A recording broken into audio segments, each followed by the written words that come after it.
ഒരു സ്വപ്നം പോലെ കൺമുന്നിൽ കണ്ടേ പല നാളായി കാക്കും ആശകൾ കലിതുള്ളും കടലും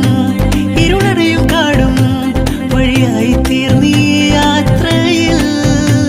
അനുരാഗം തോന്നിപ്പോയ അവരെന്റേതാകും പോലെ അപരാധം എന്നും നീയല്ലോ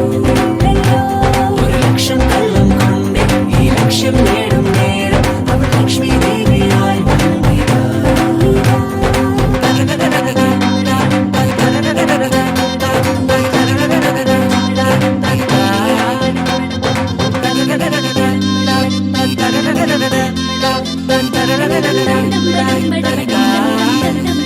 ഒരു സ്വപ്നം